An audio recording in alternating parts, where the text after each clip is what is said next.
loud and clear. Today I'm vlogging using the Procus Rush. So this footage that you see right now, like from this camera, not this one, this is the Procus Rush.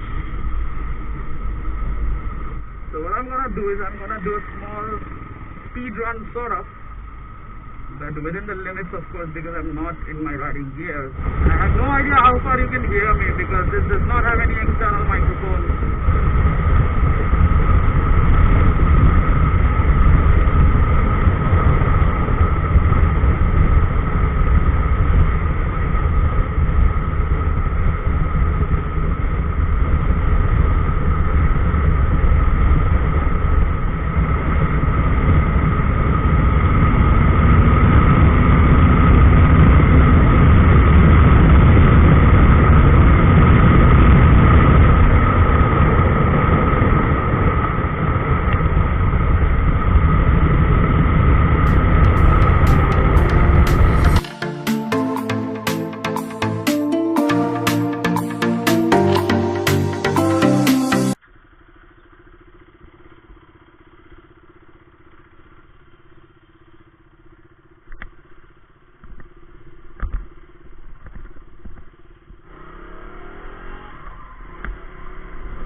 This is how the audio would sound if I vlog inside my house.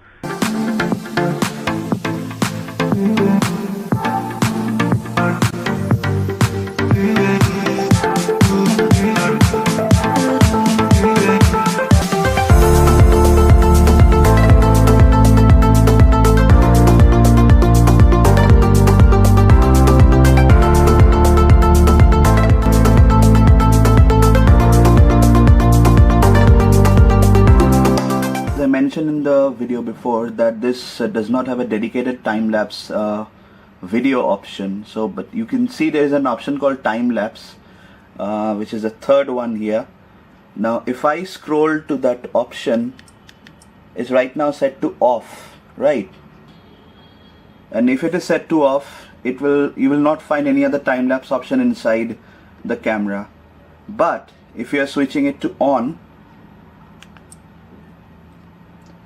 so it's off at the moment, and if you just go to, let's say, the very first option and choose the interval, that is when the time-lapse feature gets activated, and that's a time-lapse video feature.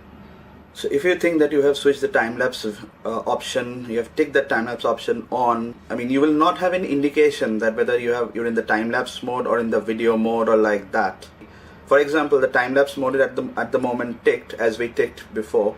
So now on the camera menu, there is no way you can figure out whether it's in the time-lapse or in the video mode. But if you switch, I mean if you start shooting it, say for example I'm shooting this particular thing, I'm just panning the camera from bottom till up, all the way, I'm just taking it up, and I stop the frame here. So initially everyone will think, even I thought that it's shooting a video, and that it's actually shooting a time-lapse. So that is not a very good way to show that this camera has a time-lapse feature. So it has a time-lapse feature, but you will have to really work out through the menus and some hit and trial methods. In that case, that's when you will find that it has got a time-lapse mode. I don't know why they have given it like that. They have given us so many buttons, one here, two on this side. So why not a dedicated time-lapse mode? Why not add that in the menu?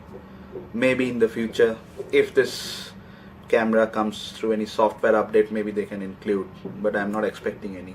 So whether you should get this camera or not, if you're a beginner as a moto vlogger or a vlogger, you just need an action camera at like a low budget or something, and you're not too worried about the quality or anything like that, this is a good one to start with.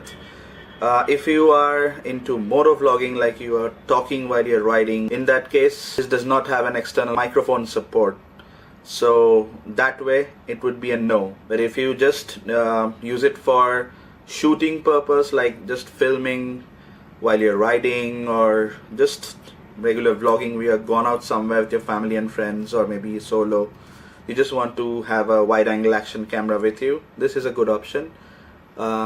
Low light is not so good. Rather, I'm not happy with the low light, because I've been testing other action cameras in this range. This does not score well when it comes to the low light thing. This is strictly and more or lessly for good daylight usage, even though sometimes the footage looks a bit washed out.